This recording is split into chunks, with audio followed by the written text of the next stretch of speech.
Bishop Athanasius Schneider has once again spoken out about the dangers facing Christianity and society. He warns that the world is being pushed into confusion, and many people do not realize what is happening. He believes that Christian identity is under attack and that a silent destruction is taking place. This destruction is not just affecting society, but also the church itself. Bishop Schneider does not just warn about the problem, he also explains how to resist these changes and stay strong in faith. He talks about how Christian traditions are being dismissed and replaced by new ideologies.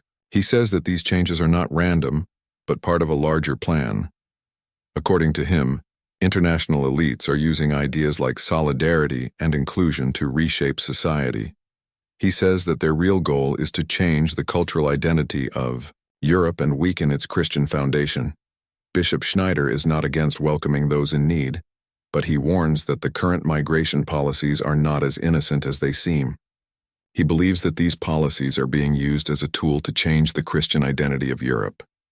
He says that migration is being managed from above, with a hidden agenda. This agenda, he argues, is to introduce cultures that do not align with Christianity, making it harder to preserve the faith. He also points out that political decisions about migration are often made without consulting the people. These decisions are justified with noble words, but the real effect is an identity change in Europe. He believes that the Christian faith, which has shaped European civilization for centuries, is being marginalized. The slow but steady transformation is not about cultures coming together, but about dismantling Christianity's influence in society.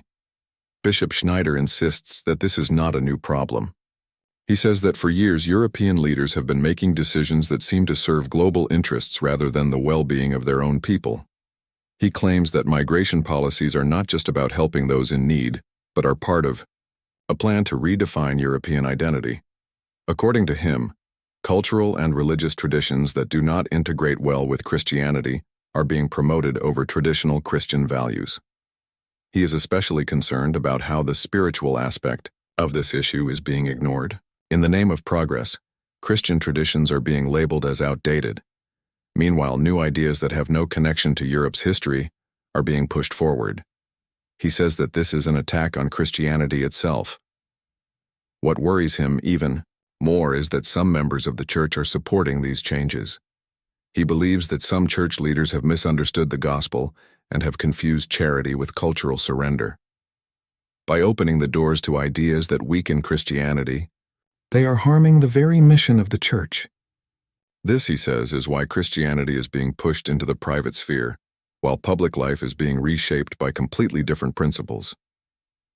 Bishop Schneider does not just talk about the problem, he offers solutions. He calls for political and cultural leaders to have the courage to set limits. He says that every community has the right to protect its identity and values. He believes that Europe must remember its Christian roots. If it forgets them, it will become weak and easily controlled by those with different goals. He makes it clear that protecting one's identity does not mean rejecting others.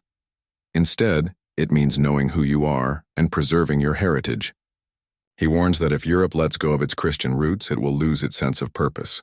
He urges people to defend the values that made Europe strong, such as faith, family, and the dignity of human life. Bishop Schneider also warns against modern European values that are being promoted by institutions. He says that these values are not truly European but are based on secular and Masonic ideologies. True European values, according to him, come from Christianity. He says that ideas like human dignity, true freedom, and respect for the common good are now being challenged by these new ideologies. He believes that Christians must speak up and take action. He calls for a revival of patriotism, not a form of nationalism that rejects others, but a love for one's history, culture, and faith. He says that if people do not stand up now, they will watch their traditions disappear without being able to stop it. Bishop Schneider also talks about the role of certain organizations that claim to be Catholic, but promote ideas that go against Christian teachings.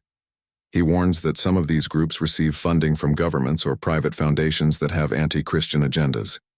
He says that these organizations, while speaking of progress and inclusion, often end up supporting ideas that are against Catholic beliefs. He gives an example of how public money is used to push ideological agendas into the church. Some of these projects use terms like reproductive rights, gender equality, and social justice. While these terms sound good, he warns that they often hide ideas that go against Christian teachings about life, family, and morality. Bishop Schneider says that the real problem is not aid itself, but how it is being used. He believes that help should not come at the cost of changing Christian values. The danger, he warns, is that some groups within the church are accepting this funding and, in doing so, are adopting values that do not align with the gospel. He says that this has created a parallel church that speaks about human dignity, but ignores its spiritual foundation. True human dignity, he says, comes from being created in the image of God. It should not be reduced to an ideology or used as an excuse to erase Christian beliefs. Bishop Schneider believes that there is now a dangerous shift happening. The core teachings of Christianity, truth, faithfulness to the gospel, and the call to conversion, are being pushed aside. In their place, secondary concerns like language, modern ideas, and political compromises are being prioritized. As a result, the church is losing its identity and becoming more like the world instead of being a guiding light for it. He warns that when everything is treated as equal, then nothing truly matters.